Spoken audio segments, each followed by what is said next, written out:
Hey there, my 5 faithful listeners and anyone who randomly stumbled upon this episode. My name is Lydia, and this is the Lydia Todd Pod. It's probably not a good idea to start a podcast because your last name rhymes with pod. But I'm here anyways. From spontaneous trips to special guests to deep spiritual conversations and everything in between, expect inspiration, stories, and plenty of laughter. Grab a glass of milk, settle in, and let's dive into the episode. Hey guys, welcome back to the Lydia Todd Pod. We are diving back into the book of Daniel because we did not finish last episode. Also, I hope that everyone, whoever listens to these, likes ASMR of Bible pages flipping because you can always hear mine in the background. Yeah, so I was kind of surprised we couldn't finish the entire book of Daniel in one sitting. I wonder why. There's some sarcasm there. Yeah, I'm more prepared this time too for the last half of it, which is really interesting. So, we are ready for chapter 10, if I remember right. Isn't that right? Right. Okay. 4 visions in the second half of Daniel. The first half of Daniel is very interesting, but the first half of Daniel is not nearly as complicated as the last half. There are some visions in the first half, but they're quite evident what they're talking about. You've got the image with the head of gold and the arms of silver and such, but it outlines that this is the next 4 coming kingdoms, and Babylon being the head of gold. In the second half, you have the 4 beasts that we talked about, and the 4 beasts are representing the same 4 kingdoms that he talked about with the image. Chapter 8, you have the ram and the he-goat that we talked about. Chapter 9, you have the 70 weeks, and then 10 through 12 is the final vision. It's 3 chapters long, and it includes it's called the vision of the time of the end. When you look at these visions, God reveals a lot of things about his plan and his purpose. You see, through all of these visions, you see a very long look into the future that God gives Daniel about these are the things that are going to happen. You know, I've always looked at prophecies of God giving these people prophecies and God telling the future about all these different things that are going to happen. After going through Daniel, I don't look at prophecies the same as I used to. I don't think it's God telling Daniel the things that are going to happen. It's God telling Daniel the things that he is going to cause to happen and the things that he is going to make to happen.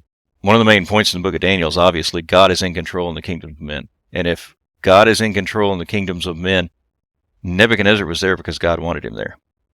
That very evident in the book of Daniel, because at the point Nebuchadnezzar says, well, look at this big kingdom that I've put together and that I've made, and look at how big of a powerful of a king I am. And, very short period of time, he's out there eating grass because God had given him the kingdom, and when he lifted himself up with pride, God could cut him down just like that. And so God is in control in the kingdoms of men. Babylon was in power because God wanted Babylon in power, and Cyrus came to power because God wanted Cyrus and the Medo-Persians to come to power. So all of these things are happening, and it's not God telling Daniel the future of what's going to happen. It's God telling Daniel these are the things that God is going to make happen throughout history. So we start with chapter 10, and chapter 10, leading into chapter 11, the beginning of chapter 11, it's very similar to the first part of Daniel and the visions that he saw there, in that there's not a lot of controversy over exactly what Daniel's talking about, because we can go back through history and we can see the descriptions of what he's talking about. When we get into the last half of 11 and 12 is where it begins to get more fuzzy of exactly what he's talking about. I think it's important to note that all Daniel had about this was the vision. He couldn't go back through history and look at what had happened and say, well, this is that, and this is that, and this is that, which we have the benefit of hindsight of being able to do. All he knew was the things God was telling him, and it could not have meant hardly anything to him because it's kingdoms that didn't even exist at that time and kingdoms that he had no clue about. And so when you talk about this being a prophecy to Daniel, the main message that Daniel would have gotten out of this for him was that, again, God's in control. God's going to make all this happen, and Daniel has nothing to worry about. Obviously, it was given to Daniel for more reasons than just Daniel. One of the main reasons it was given to Daniel was for us, and so that we would have it. So, chapter 10. The date is not to be argued. The date is obvious. It's verse 1. In the 3rd year of Cyrus, king of Persia, a message was revealed to Daniel, whose name was called Belteshazzar. obviously Belteshazzar being Daniel's Babylonian name. The message was true, but the appointed time was long, and he understood the message and had understanding of the vision. So, at least to some degree, Daniel had understanding and knew what was being talked about here. This is in the 3rd year of Cyrus. Verse 4, it gives a very specific time. It says the 24th day of the month on the side of the Great River. 3rd year of Cyrus, so you have the Medo-Persians that are in power. They've been in power for 3 years now. Daniel's no longer in the king's court because he continued until the 1st year of Cyrus. You go all the way back to chapter 1, and it tells that Daniel was in the king's court, and he continued there until the 1st year of Cyrus. So this now being the 3rd year of Cyrus, he's getting these visions, but he's not in the king's court in the same way that he was throughout basically the entirety of the book of Daniel until you get to this point. He gives a description of a glorious man in the next few verses. Verse 5 and 6, he says, I lifted up my eyes and looked, and behold, a certain man clothed in linen, whose waist was girded with gold of Uphaz. His body was like beryl, and his face like the appearance of lightning, and his eyes like torches of fire, his arms and feet burnished in bronze in color, and the sound of his words like the voice of a multitude. So we see this description of a man. What do we think of when we first read this description and think of what we're reading here? Clothed in linen, waist girded with gold, body like beryl. So he's using all of these very expensive things to describe this person. A king? Very possibly a king. Face like lightning. I mean, I'm thinking Jesus. Talk about face like lightning and eyes like torches of fire. I have trouble not seeing Jesus in it. It just seems to jump out that is a very good description of what Jesus would be. Even down to the bronze that is described there. Very similar to the description of Jesus that was used in chapter 1 of Revelation. And I'm not saying this absolutely for certain is Jesus, but there's a description there that sounds a lot like him.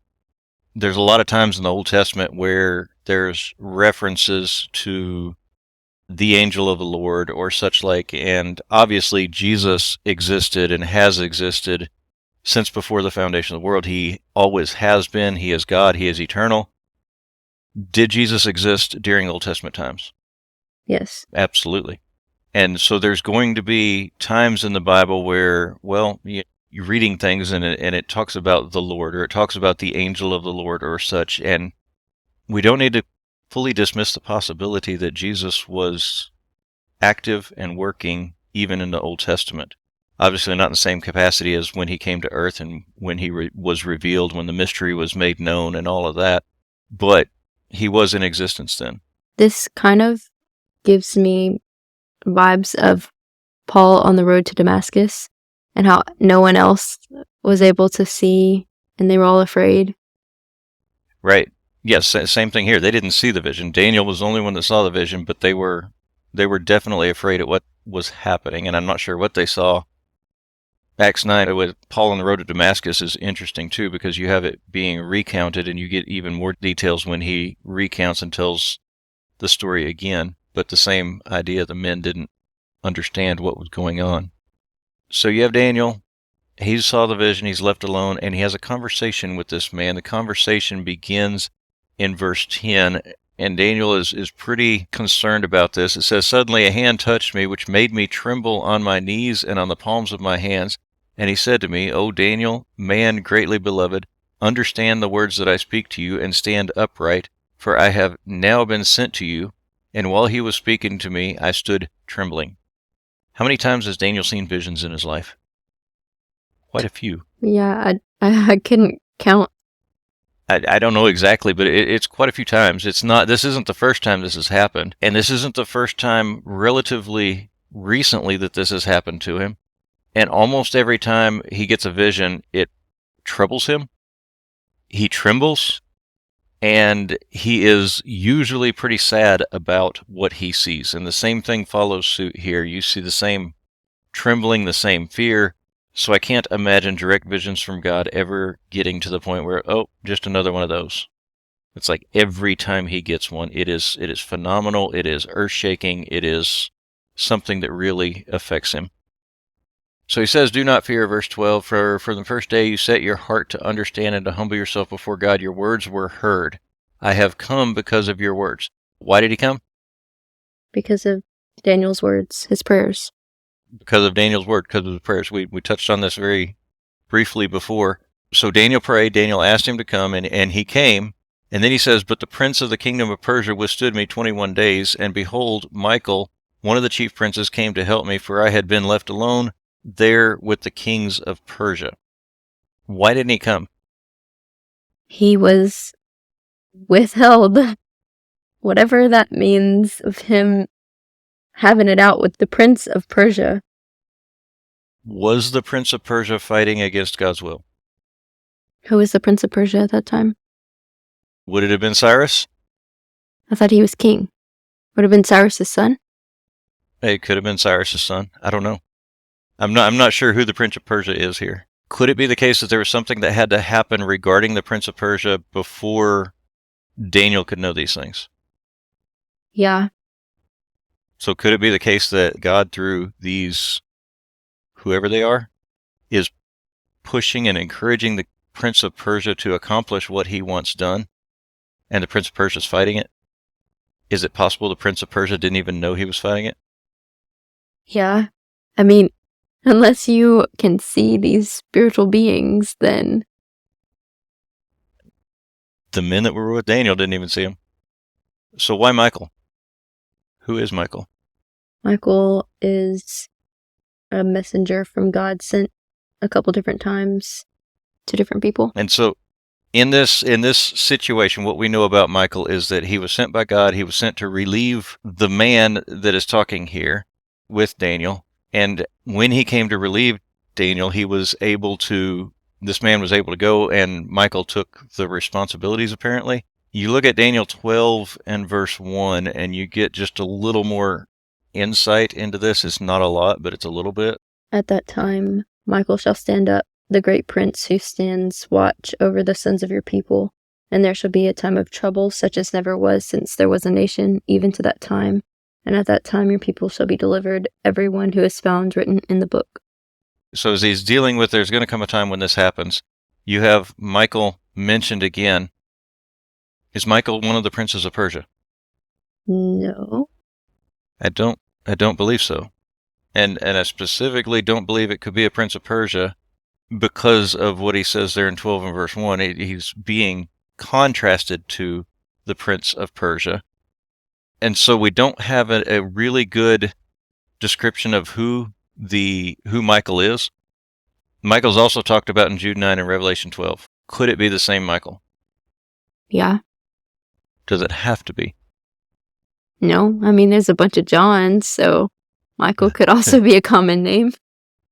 There's a bunch of Johns. It could be a common name. The interesting thing about names in the Bible is a lot of times the names are descriptions of who the people are. With Michael being a name that means who is like God, could there be more than one messenger that is like God in one way or another? There could be, but if multiple times he's referred to by certain characteristics, it's more likely that it's the same one. Okay. Is it different than the man that's talking with Daniel? Well, Michael is not the man talking with Daniel. Michael is not the man talking to Daniel. Now, the description of the man that's talking to Daniel sounds an awful lot like Jesus. Mm-hmm. However, Michael is a name who is like God. Michael is a name that lends itself to that same description, lends itself to the possibility of being Jesus. But they're different. So one of them definitely is not, if not both of them, not being Jesus here. But I just find that interesting because as we study through Revelation and we study through Jude and we see the name Michael and see the description of him there, it's very easy to read into that Jesus, that could be Jesus, or it could be an angel or a messenger or whatever it might be. Since Jesus is very clearly described as God so many times, it makes me think that God wouldn't describe him as someone like God. Who is like God. Yeah. And that's possible. Yeah. But there's obviously two very spiritual beings that are here, one talking with Daniel and one who is left behind to fight with the Prince of Persia. At what point did God answer Daniel's prayer? He sent the answer, or started the answer. I mean, he answered it at the beginning, but it wasn't received fully. The answer didn't fully come until a month later, almost. It's a long time, isn't it? So you get 21 days or something that he withstood him in between there. Does God have the power to answer prayers immediately? Absolutely. So he could have sent somebody else. He could have effected change himself. Why 21 days? Why the time here? Only he knows. So do you believe that God gave Daniel the absolute best answer to his prayer? Yes. Even though it took that long for him to even get an answer? Well, you know the saying, good things come to those who wait. Do you ever prayed and prayed and prayed and prayed and prayed and wondered why you felt like you weren't getting an answer? Yeah. Every time I don't get an answer. So is it possible that someone that's not even you, fighting against what is right in their life, that there has to be some time and some change before you will get exactly what you're praying for? Yeah. And sometimes the change is within us. As we know with Hannah, the Lord wanted her at a certain point before she could get what she was asking. Right. Sometimes we have to get to the point where we're ready to change before the answer to our prayer is what we need to hear. Mm-hmm. Yep. Yes, I have no doubt that God has the power to answer prayers and to do so, and I don't think it is a limitation on his power that took 21 days to answer Daniel. It was waiting for the perfect and the right time for this to happen. Why did Jesus come when he did? Because it was the appointed perfect time. The fullness of time was come. Jesus came. Did God know when the fullness of time was? Yes. We have to remember, he's not sitting outside of our realm, looking into it and watching it and waiting and say, okay, now's the time. He's outside of our realm. He's outside of time. And outside of time and outside of our realm, he decided this is the time Jesus should come. He decided when Jesus should come, and he did so knowing all that would ever happen before and after. Like the author of a book deciding this is the best time for this to happen because they know everything that's going to come after it because they're writing it. So the 21 days here, it's interesting. It's definitely worth talking about. There's application to us because we need to remember sometimes there's a whole lot more going on in the background than what we fully understand or grasp. That doesn't mean God doesn't listen. That doesn't mean God doesn't answer our prayers. That means that we need to trust him to do what is best and to do it at the best time because he does have our best interest at heart. Yeah. It's pretty arrogant of us to look around physically and be like, there's no reason why he should be answering this right now. We can't even comprehend the spiritual world. Right. So in Daniel chapter 10 and verse 14, it says, now I have come to make you understand what will happen to your people in the latter days, for the vision refers to many days yet to come. So very clearly he tells Daniel this vision is not going to happen anytime in near future. It's going to happen way in the future, a long time to come. He strengthens Daniel in 15 through 17. He's touched, he's strengthened, he gets peace, he gets strength, and he's ready to listen. And the man continues speaking in verse 20. Verse 20 says, then he said, do you know why I have come to you? And now I must return to fight with the prince of Persia, and when I have gone forth, indeed the prince of Greece will come. But I will tell you what is noted in the scripture of truth. No one upholds me against these except Michael your prince. And so he makes this comment here, and he's not even really begun with the vision yet. We're getting all of the details surrounding the things that are happening with Daniel, and then the vision starts in chapter 11. Why does he have to return to fight with the prince of Persia? Is it something Michael can't handle? Who is the prince of Greece that's going to come? Well, another thing that just occurred to me that may be, I don't know how much of a possibility this is, but wasn't Michael called a prince? Yeah, Michael's called one a of the prince here. chief princes. So what if all of these are messenger angels appointed over different places, and Could be. the prince of Persia and the prince of Greece and stuff are angelic princes that God has assigned to different places, and then some of them are, I don't know, rebelling. So if they are, they're fighting. Yeah. Against good. I don't know.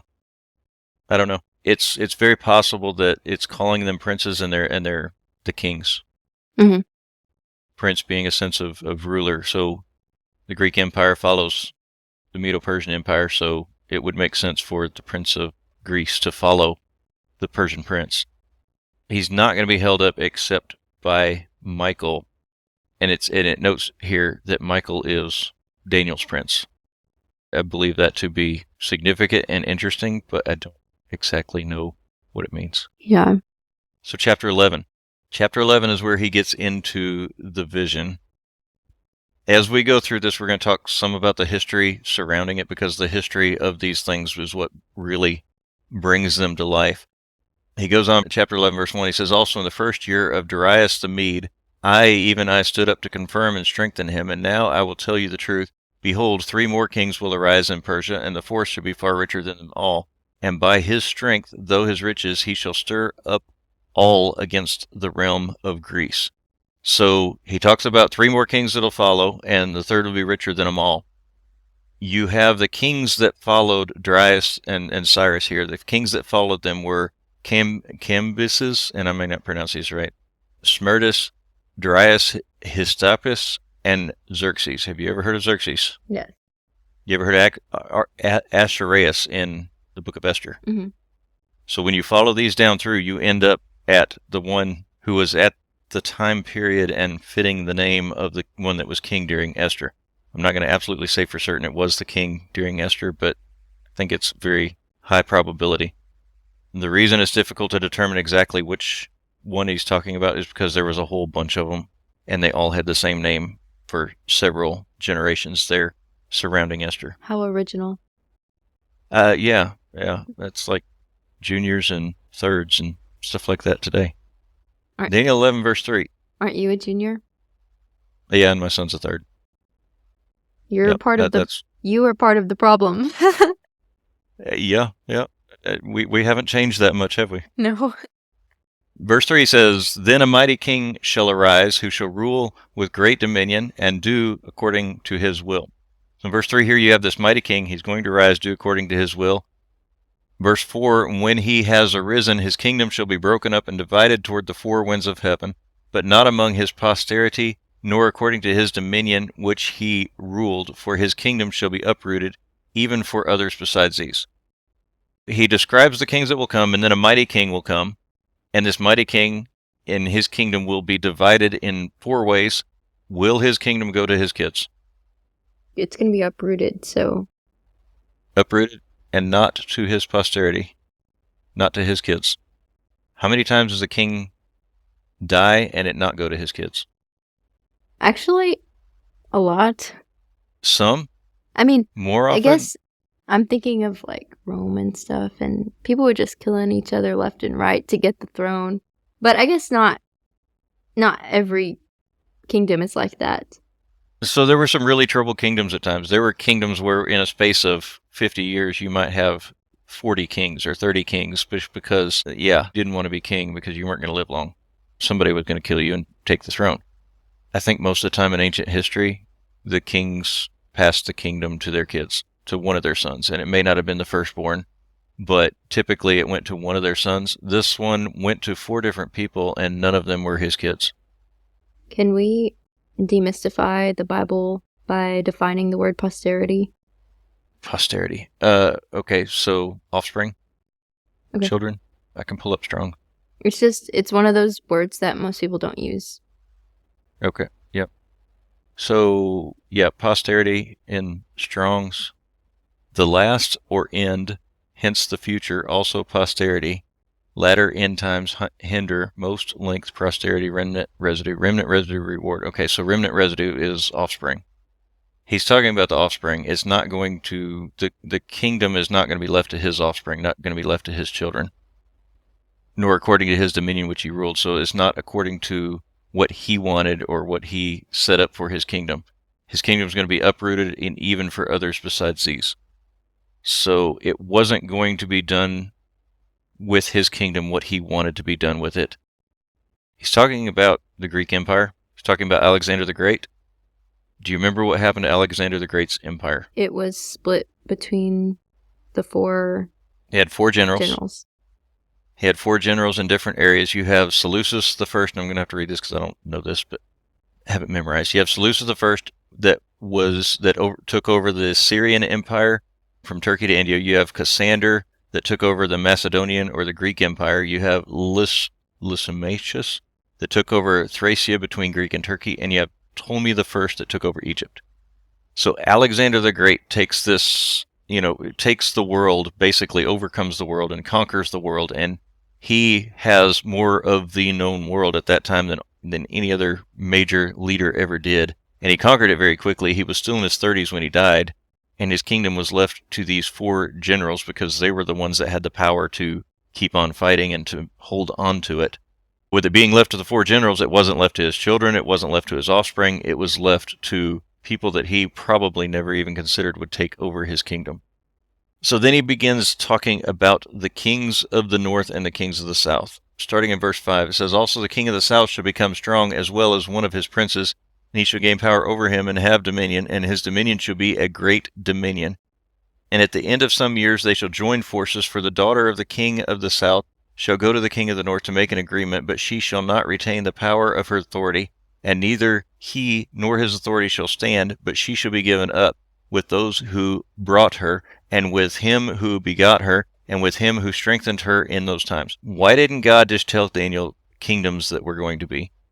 Why didn't he just say, the king of the north is so-and-so, and the king of the south is so-and-so, and these are the kingdoms he's talking about?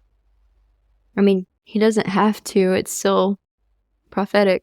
But I'm thinking that maybe he's giving room for free will for certain nations to turn to him and choose good, and he would just use a different one. And that's a possibility, yeah. Obviously, free will is always, and this is another discussion that's upcoming, free will is always there, even though God knows what's going to happen in the future, even though God is going to use people's actions to accomplish his will, and knows their actions and is going to use them, the free will is still there. Does he ever name rulers before they're in power? Yes. Cyrus. He does.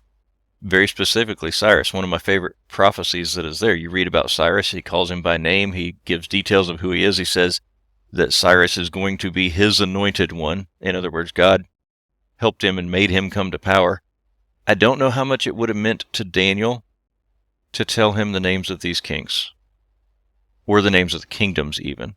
The kingdoms had not yet come to power, the kings had not yet been born, and we're talking couple hundred years past Daniel at this point. The king of the south is referring to Ptolemy the First.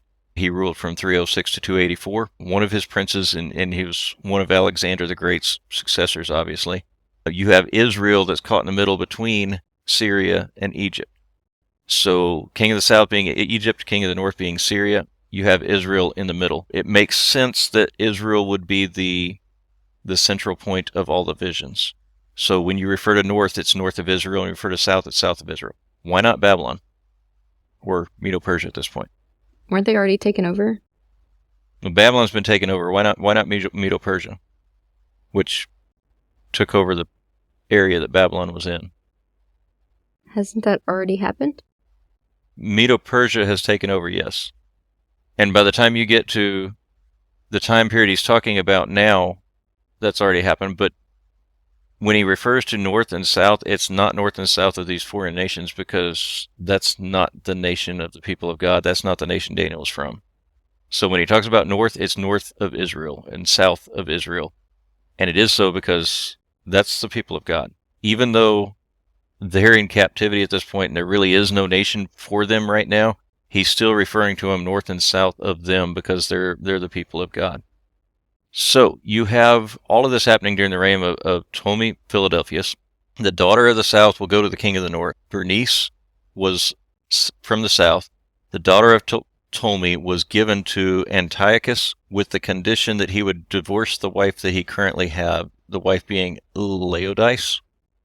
So basically they're making this alliance and telling the king of the north, you get rid of your wife and you take the daughter of this king and get married, and then there would be peace between Egypt and Syria, and they wouldn't have to fight, and they wouldn't have to worry, and all of this would make a good alliance.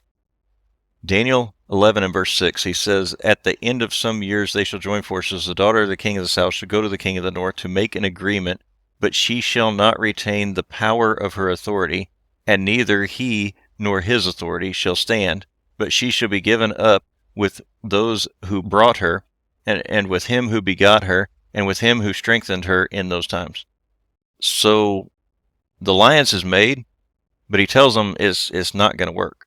She would not retain her authority. After 2 years of being married, Bernice's father told me, the king of the south, he died. You have Antiochus of the north that put her away, put Bernice away, and took his old wife back. So he really wanted to stay married to his old wife, but for the alliance, he married Bernice from the south. After her father died, he went back to his old wife. Do you think his old wife was happy about that? Happy about him coming back to her? Any of it. Definitely not about him choosing a different wife. Maybe about coming back if she was, power hungry and just wanted to be back. Because I doubt she loved him for what he did. But I don't know. Love can come in crazy scenarios. So he restored his original wife, and she killed him. Not love. Not a lot of love there, or anger and rage related to love. But yeah, she killed him. So you have Bernice, who is daughter of the king of the south, that he had died at that point. She fled. She ran. She tried to get away from him. She was caught. She was put to death, and they put to death her children as well. Why would they do that? So they wouldn't claim the throne? They wouldn't claim the throne. This wife was, quite upset about the whole situation and didn't want any chance that it wouldn't be her children to take the throne. So she had Bernice put to death, and she had all the children put to death as well. What was her name? Bernice. No, the other wife. Laodice. Laodice.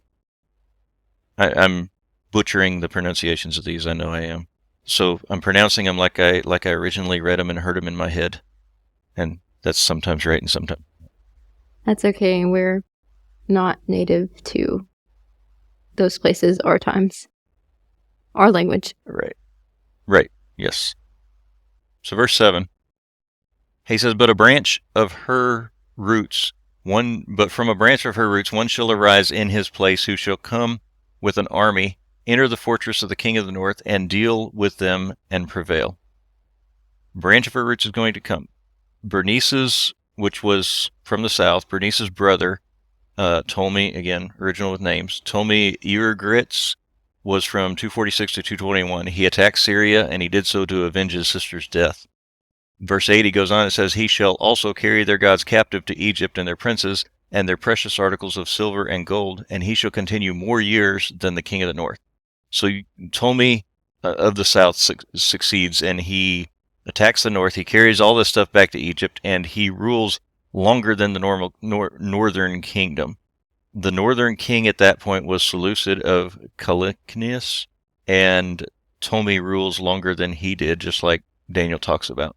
So from this point on, you see the conflict between the north and the south. It accelerates. It just takes off. Verse 9 and 10, it says, Also the king of the north shall come to the king of the south, but shall return to his own land. However, his sons shall stir up strife and assemble a multitude of great forces, and one shall certainly come and overwhelm and pass through, and then he shall return to his fortress and stir up strife. So you have this retaliation. You talk about the king of the south, which is Ptolemy Philopator. He moves with rage, he moves with anger against Antiochus, and he regained the Syrian territory. He defeated Antiochus at Raphia. It was a very short-lived victory, though, as Daniel tells us. Antiochus returned home and got better equipped and went to fight again.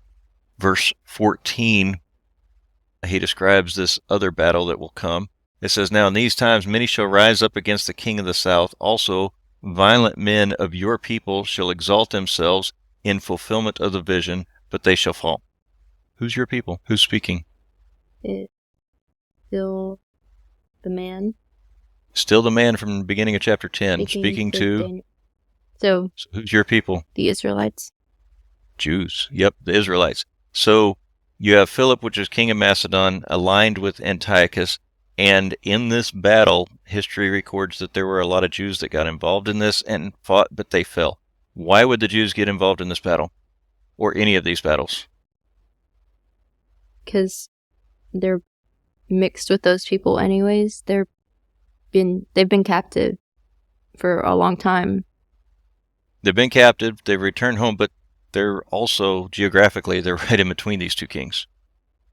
So in order for the king of the north to fight the king of the south, they have to pass through or around Israel and vice versa.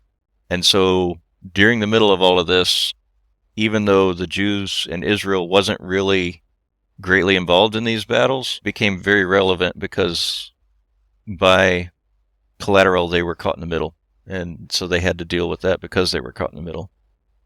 So you got the king of the north prevail and then fall in 15 through 19. It says the king of the north shall come and shall build a siege mound and shall take a fortified city. The forces of the south shall not withstand him.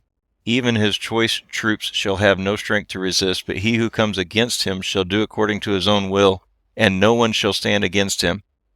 He shall stand in the glorious land with destruction in his power, and he shall also set his face to enter with the strength of his whole kingdom, and upright ones with him. Thus shall he do, and he shall give him the daughter of women to destroy it, but she shall not stand with him or before him. So we read about this, and Antiochus the Great, he defeated the south. He stood in the glorious land. Where's the glorious land? Israel? Israel. Going to be Israel again, talking to Daniel, that would be the land he would view as glorious. That was, at that day and time, the glorious land spiritually as well. He tried to strengthen the kingdom by giving daughters to Mary. Cleopatra was given to Ptolemy Epiphanes, and she supported her husband over her father. So he gives his daughter to this other king trying to make an alliance, and she gets all on board with the new husband instead of trying to sway the king to be in an alliance with her father. Antiochus then returned to the coastlands, returned to the Mediterranean. He battled the Romans. He was defeated by Scipio Astatius, which was a Roman military leader. Verse 19, it says, Then he shall turn his face toward the fortress of his own land, but he shall stumble and fall and not be found. He was defeated by the Romans. He returned home, and very soon thereafter he died. So the daughter of women is Cleopatra? I believe so, in verse 17. Yep. I knew she was somewhere in here, but I forgot where it was. Yeah, and all of this is recorded in history, and there's very little disagreement over which kings and which queens and which daughters and such. There's very little disagreement over who it's talking about until we get about halfway through chapter 11. That's where it gets a little more difficult. So we're down to Antiochus Epiphanes, who is a very big one in history. Again, that may not be pronounced right, but wait, Antiochus the fourth, right? I don't know. Antiochus Epiphanes, is that the fourth? Mm-hmm. I think it is. Yeah. So verse 20, he starts talking about Antiochus. It says, There shall arise in his place one who imposes taxes on the glorious kingdom, but within a few days he shall be destroyed, but not in anger or in battle. Very specific about how he's going to be destroyed and how he dies. You have a tax collector that rules before Antiochus, and he imposed great taxes on the glorious kingdom. Who's the glorious kingdom? Israel. Israel. Going to be Israel again. So Seleucus Philopator was the oldest son of Antiochus and the immediate successor. He reigned a very short reign. He died, it says he died, but not in anger or a battle. Any guesses how he died? In his sleep? You could say that. He was poisoned. Oh. So it wasn't in anger and it wasn't in battle, but yeah, he died. This man was poisoned. And again, you have prophecies of God that are describing in detail how these things are going to happen. Knew he was going to die in that method. Verse 21 says, And in his place shall rise a vile person to whom they will not give the honor of royalty, but he shall come in peaceably and seize the kingdom by intrigue. So you have this vile person to whom no honor. Antiochus Epiphanes referred to himself as the illustrious, referred to himself essentially as God. His people referred to him as Antiochus Epimanes instead of Epiphanes. Epimanes means the insane. So a very common name for the people, probably not to his face, was they called him the insane. Interesting there also it says that vile person will arise to whom they will not give the honor of royalty. So behind his back they called him the insane, and he was very well known as that, and not given the honor of royalty behind his back. He made a league with them. He acted deceitfully. He plundered their riches and through deceit, but it only lasted for a time. This king provokes the king of the south, says he shall stir up his power and his courage against the king of the south with a great army, and the king of the south shall be stirred up to battle with a very great and mighty army, but he shall not stand, for they shall devise plans against him. Yea, those who eat of the portion of his delicacies shall destroy him. His army shall be swept away, and many shall fall down slain. Both these kings' hearts shall be bent on evil, and they shall speak lies at the same table, but it shall not prosper, for the end will be at the appointed time. While returning to his land with great riches, his heart shall be moved against the holy covenant, so he shall do damage and return into his own land. So in describing this king here and the things that were going to happen, he makes a league, he acts deceitfully, he provokes the king of the south. There was twice that Antiochus invaded Egypt. Ptolemy Sycoons was king of the south. He tried to oppose him, but he was betrayed by his own people. And you have both kings that were very deceitful with each other and very deceitful in how they dealt with one another. I like the way verse 27 is worded. It says, both these kings' hearts shall be bent on evil. They shall speak lies at the same table. It shall not prosper, for the end will still be at the appointed time. What is the appointed time?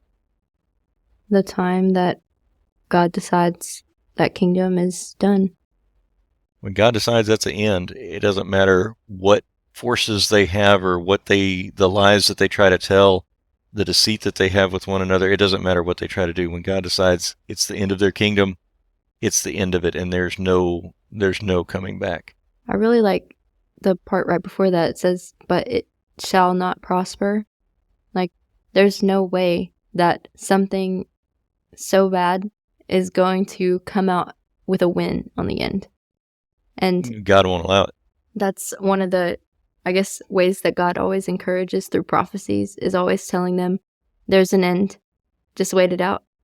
Keep the faith. Right. You know, if you look at the main point of Daniel, obviously being God is in control of the kingdoms of men, another main point all through all these prophecies is obviously if God is in control, you trust God through anything that you have to go through. And if you trust him and follow him, you're going to be victorious in the end. Mm-hmm. And it's the same message that you find in other books of great prophecy similar to Daniel. We don't even have to fully grasp or understand exactly what God is talking about in these prophecies to get that message. Mm-hmm. And to me, that message is more powerful than the prophecies. The prophecies are great. The prophecies are awesome. We can go back and study them. We can see the power of God and see that God was in control through all of this, and that God gave these prophecies so that we would know that the Bible is from him and know the power that he has. But just the fact that knowing God is in control and knowing if we're faithful to him, we will be successful, we will overcome, that to me is a great comfort. And that's one of the main points of this as well as other prophecies throughout the Bible. 29 and 30, he talks about the blasphemies that will be brought against Israel. It says, and at the appointed time he shall return and go toward the south, but it shall not be like the former or the latter. For ships from Cyprus shall come up against him, therefore he shall be grieved and shall return in rage against the holy covenant and do damage. And he shall return and show regard for those who forsake the holy covenant. So now you have Israel being dragged into the middle of this. They were the nation that was in the middle. They were between the north and the south, and Israel is really getting involved in this now. There was a third invasion by Antiochus Epiphanes. He went toward the south and invaded. He was not successful. You had Roman ships from Cyprus that threatened him, and when they brought that threat against him, he left. When he left, he took his anger out on Israel, and he attacked Israel. It describes how he will show regard for those who forsake the covenant of God. It was at this point that he defiled the sanctuary. He took away daily sacrifice. He made place for the abomination of desolation. 30 down through 32 describes these things. Verse 32, it says, "Those who do wickedly against the covenant, he shall corrupt with flattery, but the people who know their God shall be strong and carry out great exploits." Again, you have that same comfort. You have a king who's coming in, and this king takes away daily sacrifice. This king defiles the sanctuary. This king does all of these things against the people of God and fighting against them. And you have the comfort there that those who trust God and those who are strong in their faith and trusting God, they're going to be successful. From 169 to 167, Epiphanes took the city of Jerusalem and plundered it. He commanded the Jews to worship the Greek idol that he took and he set up in the temple. He ended daily sacrifice. He polluted the altar. He offered a pig on the altar. He forbade circumcision. He forbade the Sabbath, and he forbade owning a copy of God's law. History followed again, just like God prophesied in Daniel that it would. 32 and 33 describes those who know God. We read 32. 33, it says, "And those of the people who understand shall instruct many, yet for many days they shall fall by the sword and flame, and by captivity and plundering." These are people of God. Do they know and understand what is right and what is good? Yeah. What do? They try to tell others. They tell others.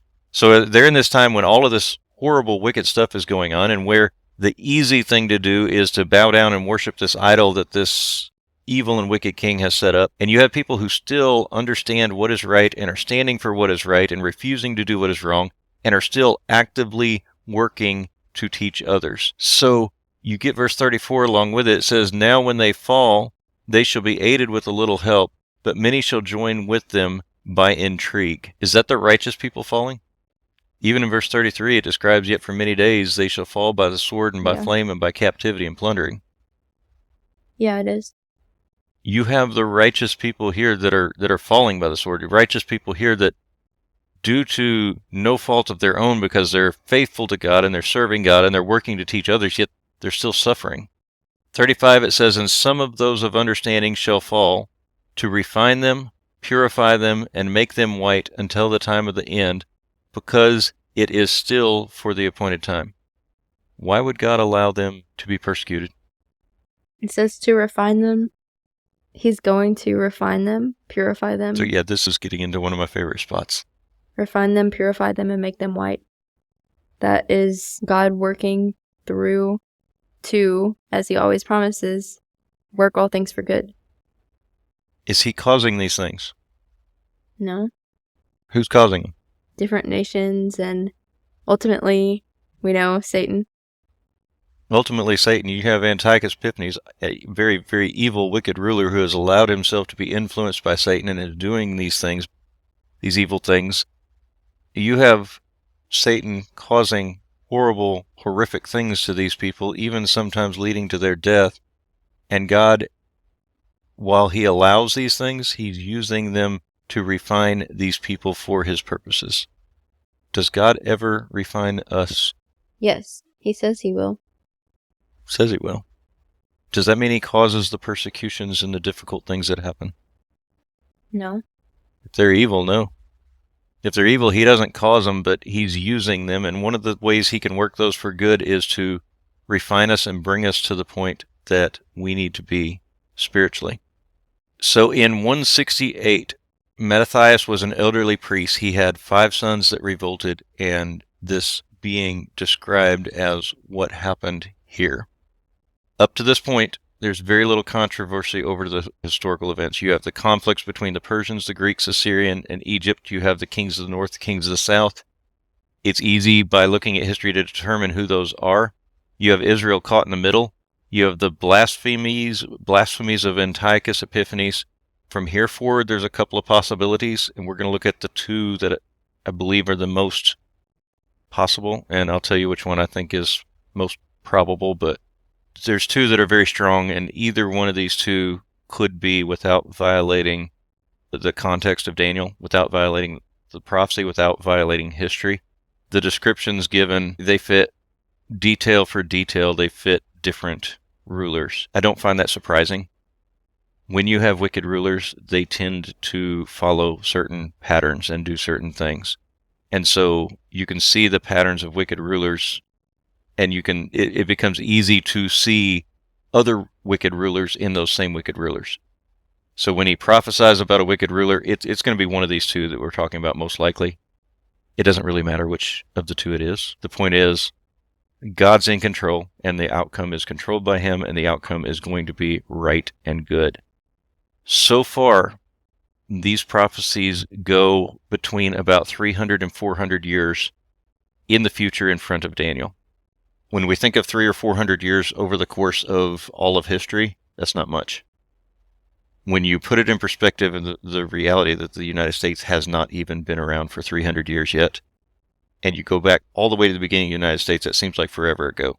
Yeah. And so imagine 300 to 400 years is a long time. Imagine George Washington telling us exactly what was going to happen in like the Biden election. Yeah, and that being even more recent than a lot of the things he's dealing with here. So yeah, when you look at the timeline here, it's several hundred years. It's a long time. So verse 36 on is where we're at. Verse 36, it says, "Then the king shall do according to his own will. He shall exalt and magnify himself above every god, and shall speak blasphemies against the God of gods, and shall prosper till the wrath has been accomplished, for what has been determined shall be done." And again, you have over and over again through this, what has been determined shall be done. The visions that he has seen so far, it shows the conflicts in the future. And as we come to this one, there's two main views. The king could still be Antiochus Epiphanes of Syria. He's already been described, and he was described in the previous chapter. He's described leading up to this. This would make the time of persecution that he's dealing with be about 169 to 167 BC. This would cover the Maccabean revolt. If you look at arguments for it being Antiochus Epiphanes, it's really hard to argue with the reality that it's in the exact same context of already dealing with Antiochus Epiphanes. There is a division between 39 and 40. It's different paragraphs. That doesn't carry a whole lot of weight when you consider there really weren't paragraphs in the Hebrew. It's in the same context. It's talking about the same idea and the same thing and using the same labels. If you're interpreting Bible, typically when you look at something that's in the same context and there's no reason for it to be shift in meaning, then you can't shift the meaning. So if it talks about, Acts 2 is an exceptional example. When it talks about the gifts of the Holy Spirit in 32 through 34, and then it talks about it again in 38, there's no reason for it to be interpreted as different things or in different ways because it's in the exact same context. That's a general rule of Bible interpretation. That's a very strong argument for Antiochus here. Everything can be interpreted from here on out and fits with the history of Antiochus. So if you follow all of these details and all of the things that he talks about, they can fit in with the history of what Antiochus did and what happened throughout history. So it would make sense for this to be Antiochus. Now, when you look at things that are going against this being Antiochus, the context of Daniel deals with 4 nations. Daniel deals with 4 nations over and over and over again. You have the 4 beasts, each of them being 4 nations. You have the image at the beginning that was 4 different nations, and always the 4th nation always being Rome. And then during the days of Rome, you have the eternal kingdom that comes. It would be very odd for this ending vision that is very detailed. It would be very odd for it to cut off before including the 4th kingdom that's talked about all throughout the rest of the book of Daniel. And so while in shifting gears here, you have to take contexts and you have to shift the meaning of the context, you also have to take into account the entirety of the book of Daniel and the context of that, where it's almost always 4 kingdoms being dealt with throughout all the different visions that he sees and all the different things that are seen in Daniel. The king could also be Roman emperors. Rome persecuted Christians, and they did so in the early times of the church. This persecution, if that's what this is talking about, would be between about 60 AD and carry all the way through 313 AD. If you look at arguments for it being Rome, again, almost every other vision in Daniel deals with 4 kingdoms ending in Rome, and we can look at history and know that he's dealing with Rome in almost every other place. There's a lot of symbolic images, and we're going to look at those going through here. There's a lot of symbolic images that are used elsewhere in dealing with Rome. Other thing we have to take into account is this is apocalyptic literature. It doesn't always follow the same rules that other places in the Bible follows. It's different rules of exegesis, of Bible study. When we're studying the apocalyptic literature, it is assumed that it's symbolic unless there is a reason in the text to show us that it is absolutely literal. And a lot of the problems we get into in interpreting this type of symbolic literature is we assume it's literal when it's very symbolic language and it's a different type of literature than just regular letter from Paul to the Romans. It's the exact opposite of every other passage in the Bible when you look at interpreting it, because every other passage in the Bible, you assume that it's literal unless it gives you a reason to interpret it symbolically. And when you're going through this type of literature, you assume it's symbolic unless it's given literal. So when you look at the fact that this is, in the context of the book of Daniel, this is apocalyptic literature, which doesn't always follow the exact rules of interpretation as everywhere else, it would be understandable for it to move from one king to another without noting a distinct and definite change there. Another thing for this is the details and the historical details match with Roman emperors of the time. And so, yes, it matches with Antiochus Epiphanes, it matches with Rome too, and can be interpreted in either way. But you still have the fact that in the immediate context, it's Antiochus Epiphanes, and the details match him too. Does it matter which one it's actually talking about? It's still like 400 years in the past, so not really. It's still, for us, it's hundreds and hundreds and hundreds of years in the past. For Daniel, it's still hundreds of years in the future. Do the righteous people overcome when Antiochus Epiphanes persecutes them? Yeah. Do the righteous people overcome when Rome persecutes them? Yeah. And that's the point, isn't it? I'm not going to be dogmatic over which one it has to be or which one it absolutely is. We don't need an absolute definite answer of that to know that God's in control. The main point of this is God's in control. So the blasphemy of this king.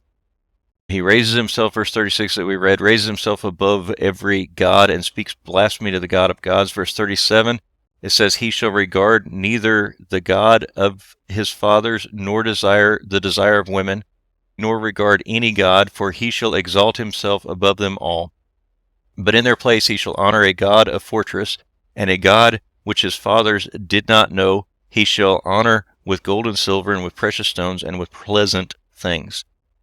He speaks blasphemies against the God of gods, prospering until wrath is done. Again, this is allowed by God, completed by God. Both times, both with Antiochus and with Rome, it was the set time is when God no longer allowed them to rule. His God that his fathers didn't know, and he will rule over many. He divided the land for gain. The conquests of this king are talked about starting in verse 40. It says, in the time of the end, the king of the south shall attack him. So the time of the end is used several times. Let's cover that here because we haven't talked about it yet. All of this is dealing with time of the end, starting with chapter 10. What is the time of the end? The end of the kingdom's time? It could be the end of the kingdom. It could be the end of the southern kingdom. It could be the end of the actual end, all the way to the end of the end of the end of the world. It could be the time of the end of these prophecies. These things haven't happened yet. God's giving these prophecies. It could be when they end. It could be the time of the end of the people of God, of Israel. Did the nation of Israel come to an end as the people of God? Yeah. They did. So in interpreting these in the context, and in the context of the entirety of the Bible, I don't believe it can be the absolute end of times. It doesn't fit. It does, however, fit really well with the end of God's people as a whole. It wouldn't make sense to be the end of the time, or the end of actual time, because then things keep happening. Right. Yeah. And you've got that over and over again that happens through here. So, yeah. I don't believe it to be the end of the time altogether. It doesn't fit with what's being talked about here, and it doesn't fit with the context of the Bible.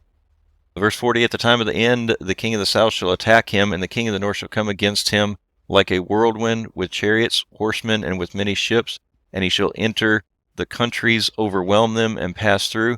He shall also enter the glorious land, and many countries shall be overthrown. but these shall escape from his hand, Edom, Moab, and the prominent people of Ammon. Now, the really interesting thing to me through all of this is how well this fits both scenarios that we talked about earlier, both Antiochus and Rome. You can follow these through history. You can see these details in both places. Is it also possible that it's talking about both of them? Yeah, I believe that there are dual prophecies. I believe absolutely there are dual prophecies for sure at different times, as simple as looking at the prophecies and the promises made to Abraham. Mm-hmm. The vast majority of that was fulfilled in Abraham's life, but not at all fulfilled in the way that he ever imagined it would be when you get to Christ. Mm-hmm. And so, yeah, there's definitely dual fulfillments at times, and this very well could be that. 44, it says, "But news from the east and the north shall trouble him, therefore he shall go out with great fury to destroy and annihilate many.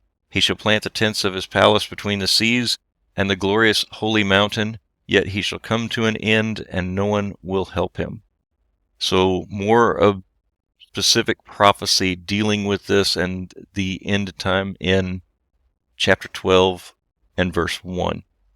"At that time Michael shall stand up, the great prince who stands watch over the sons of your people, and there shall be a time of trouble such as was never since there was a nation, even to that time. And at the time your people shall be delivered, every one who is found written in the book." What book? The of life. Why? Because, well, I don't know. I think that this is the time of Rome. And so at this point, you would already have, well, I don't know. I guess this could be before, during, or after Christ if it's during Rome. Do you want to know what we know about the book from Daniel? That's it. That's all. That's it. But we read that and we automatically know what he's talking about. We automatically know what he's talking about because of what? Revelation. Because of Revelation. Well, if this is dealing with the same thing that Revelation is dealing with, which I believe it to be, we know exactly what the book is. And it's in the book of Revelation where he deals with their names being written in the book or not written in the book, and the advantages and disadvantages of being or not being written in the book. That's the book of life that he's talking about in Revelation. I'm not saying it absolutely is the same. It would make a lot of sense for it to be the same. And this is one of the very strong clues that leads me to believe that this is Rome.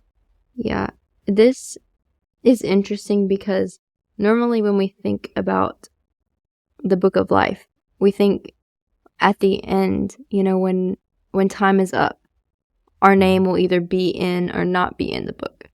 But when Daniel talks about it here, he is talking about while people are alive, their name is either in or not in the book.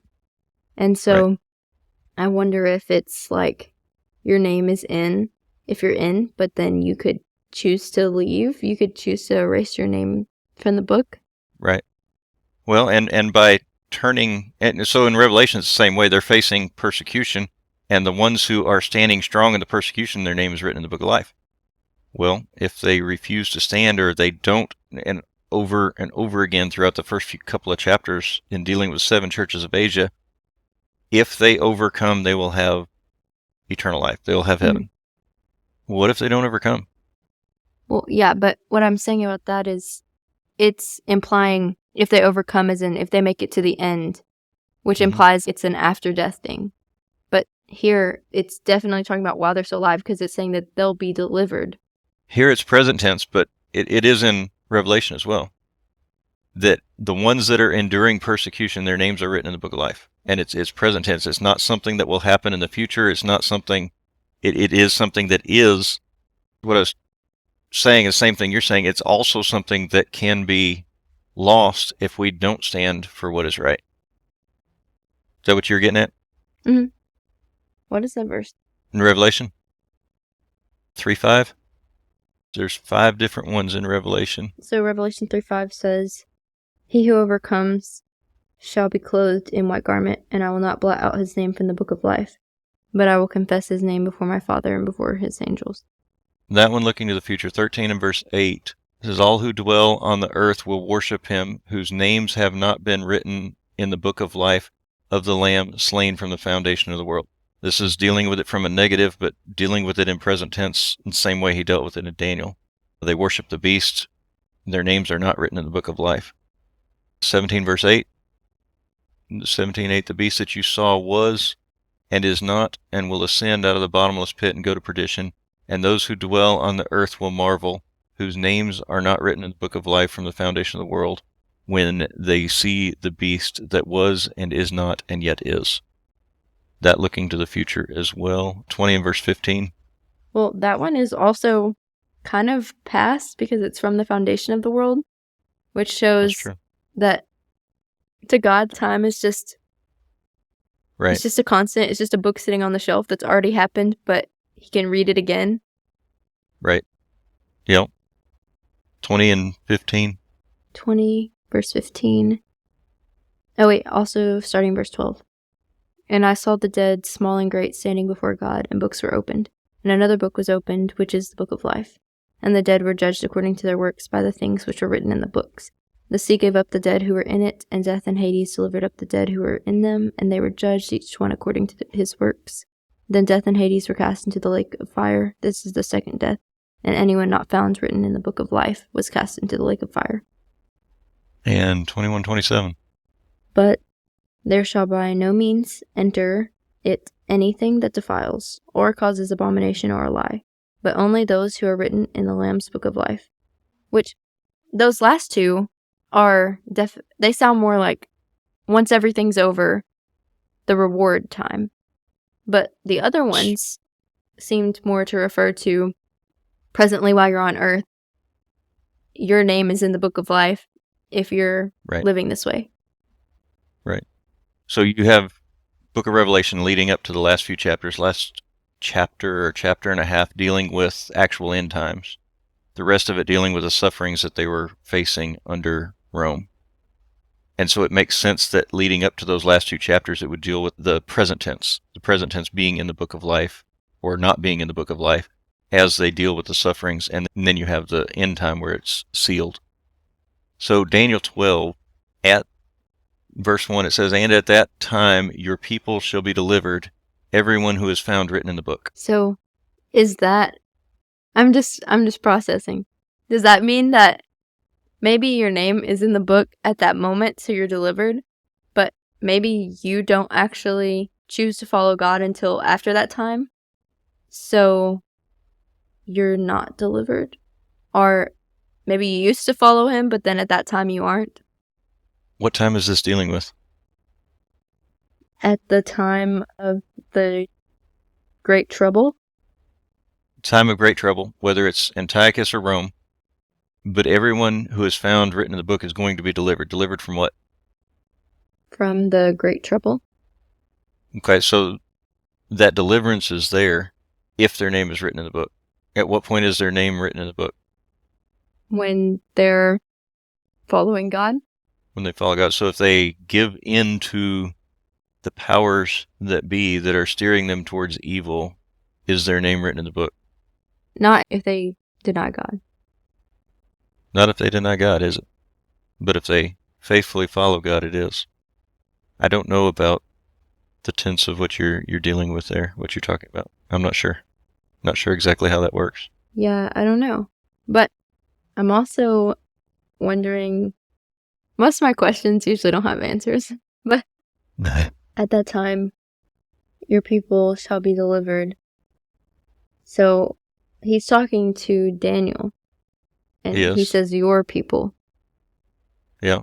So I'm wondering if it's implying your people as in people like you, people of God, or your people like specifically Jewish people, whether it's Christians or Jews.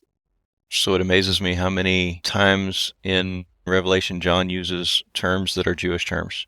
Mm-hmm. And Revelation obviously dealing with Christians. Mm-hmm. 12 tribes of Israel. Where were the 12 tribes of Israel at that point? Scattered. Even Peter does that. Yeah. Why would they do that? Because that was what was understood. Most of the Christians have that background knowledge. So he could tell Daniel, these are your people, And in being the people of God, it was their people, even though he could be talking about Christians here. Mm-hmm. And Daniel might have understood it one way, but then we have the knowledge. Like, we have seen it happen. We know, because we know the history. 2 puts a finality to it as well. Verse 2, it says, many of those who sleep in the dust of the earth shall awake, some to everlasting life, and some to shame and everlasting contempt. Very similar to those not written in the book of life will be cast into the lake of fire. It's the same idea. You see this type of language that's seen in Revelation all through this. That's why I have trouble getting away from it, believing that it is Rome. I have no problem with somebody who interprets this to be Antiochus Epiphanes. There's a lot of the application that still fits. It fits very well with Revelation as well, and Rome.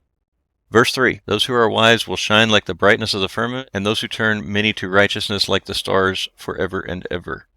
But you, Daniel, shut up the words and seal the book until the time of the end. Many shall run to and fro, and knowledge shall increase. What did he tell Daniel to do? Don't tell anybody. Shut it up. Yeah. Why? Because it's not time. It's not time to know. There's a lot of things that still have to happen before they get to that. Many shall run to and fro. I've heard this verse applied to so many things in the present day. Okay. I've heard many people talk about how fast knowledge is increasing with like technology and AI and everything. So I'm fully convinced that the prophecies that Daniel's talking about here at this point in history have come to pass. So I don't believe that increased knowledge is something that we're looking for now. I'm wondering, because it says seal the books until that time. So either it means people can't, he's not going to bring up this prophecy in a more detailed way until it's time, which could refer to Revelation being written. Or it could mean that the time in which people will understand what it meant is when knowledge is increasing. So the prophecies could have already been fulfilled, but they're just not understood yet because the knowledge wasn't there yet. Yeah, and knowledge being gained through history. So we understand what these prophecies are talking about because of history. Do we have an increased knowledge over Daniel? Way increased. We understand a whole lot more than Daniel does simply because it's already happened and we can look back through history and see it. I don't know exactly how this comes into play, but Revelation 22:10 comes to mind here. Also, the running to and fro makes me think about Jesus being like, hide your kids, hide your wives. No, I mean, not really. But, whenever he's like, hey, if you're pregnant, you better be worried because when this happened, and he's talking about the destruction of Jerusalem. And so them running to and fro, that's what that makes me think of. And Jesus ties the abomination of desolation spoken of in Daniel, ties that to the destruction of Jerusalem in Matthew 24. Yeah. Revelation what? Revelation 22:10. 22:10. And he said to me, do not seal the words of the prophecy of this book, for the time is at hand. Yeah, that kind of makes it pretty paralleled. So it doesn't have to be. I know that. Just because it sounds the same doesn't mean it is. Right. That would be a huge mistake in interpreting the Bible.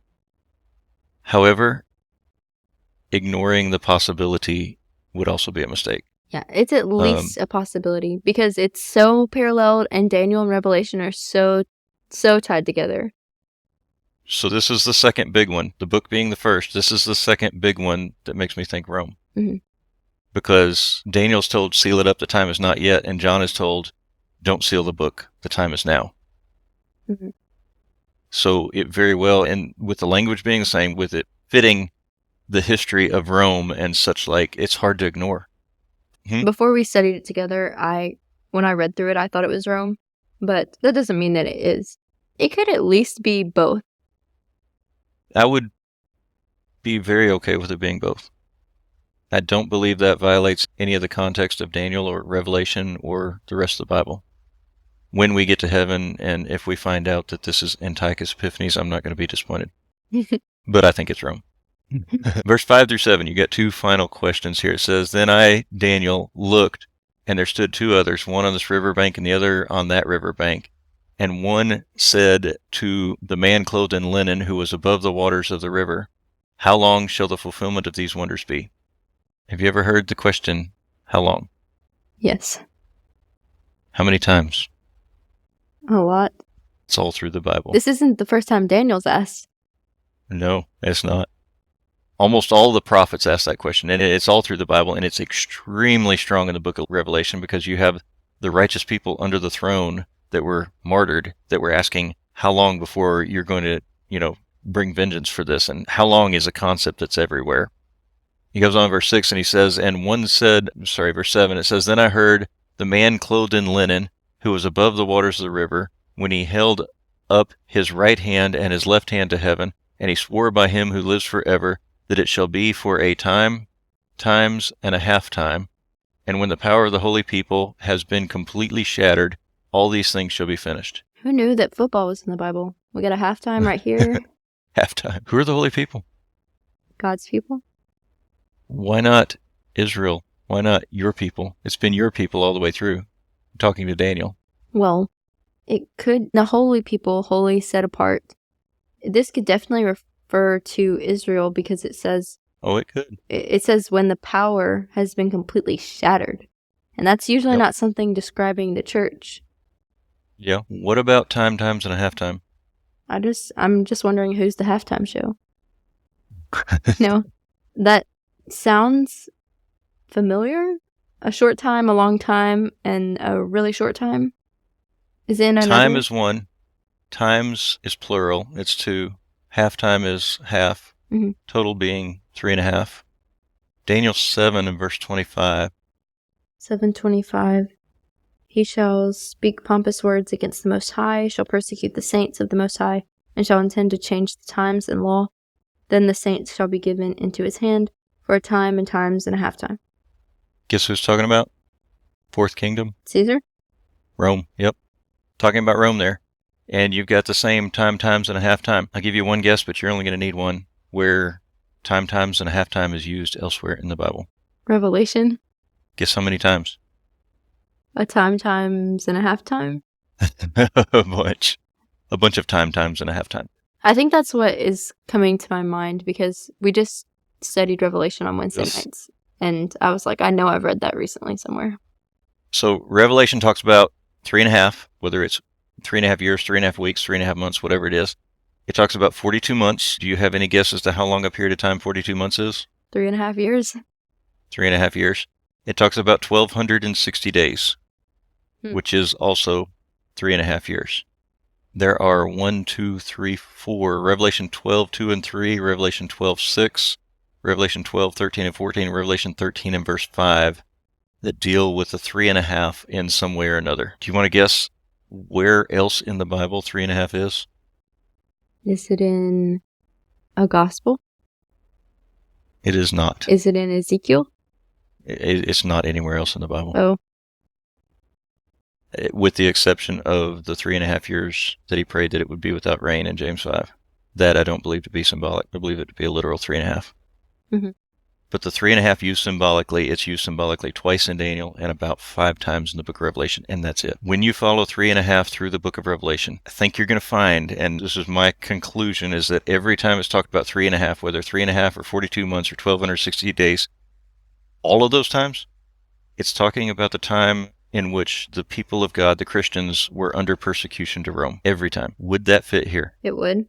Because it would. That would. Even if, whether it's Antiochus or Rome, this would come next. It would come after that. Right. Why 3.5? Numbers in Revelation carry great symbolism. 7 is complete. 7 is whole.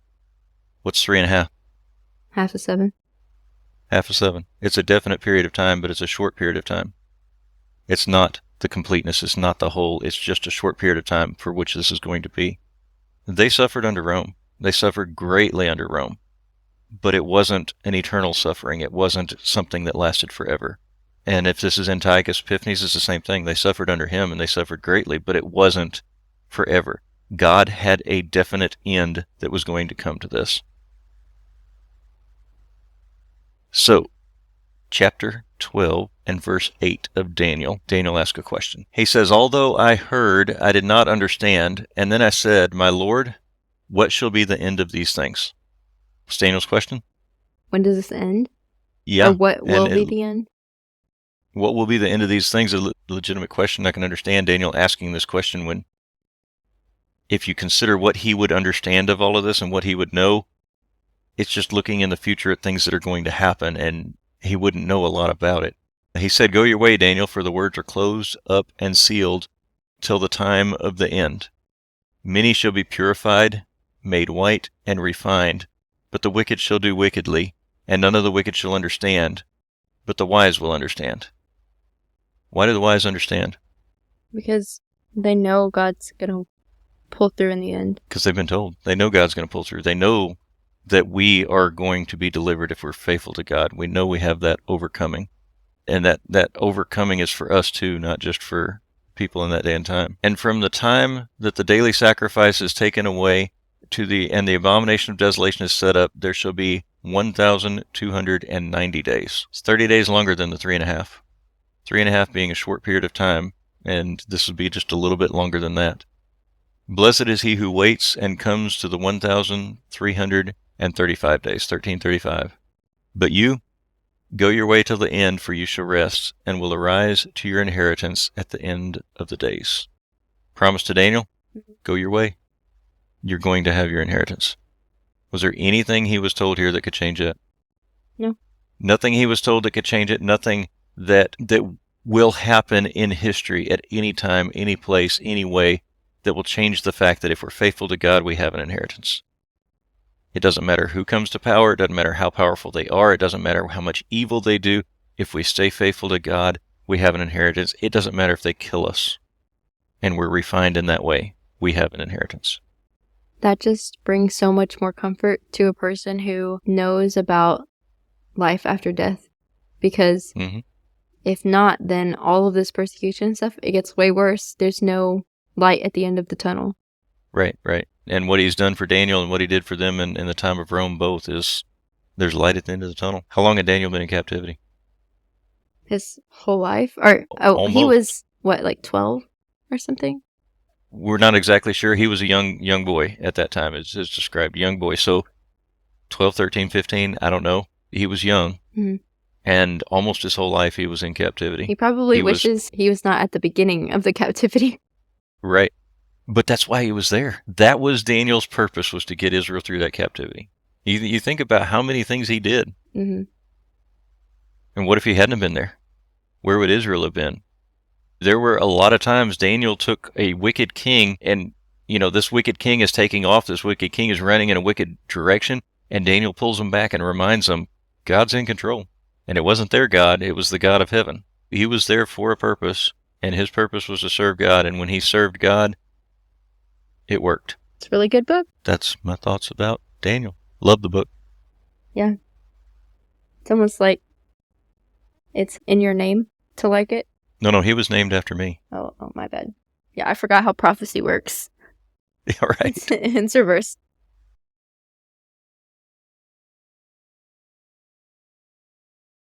Well, that was fun. We'll do Ezekiel next time. Not next time. In a few days. In times and a half from now. Yeah. We will finish it. Are there any other things that you want to mention? Like the book of Daniel, I like the prophecy. The language can be a little difficult at times, but if we don't get bogged down into the details of everything and having to figure them out, we can take the general message of the book of Daniel and find great comfort in it. And we can do that even if we don't know the history. Thank you for taking us through the book of Daniel. And if you're listening, I hope you have learned a lot. I have been reminded of a lot of things, learned a lot of things. And we will do another textual one in a few months. But as of now, the next deep discussions that we'll be having will go back to more philosophical, other deep topics.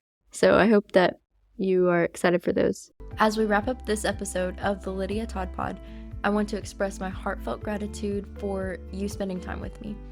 This really challenges my belief that I only have 5 consistent listeners.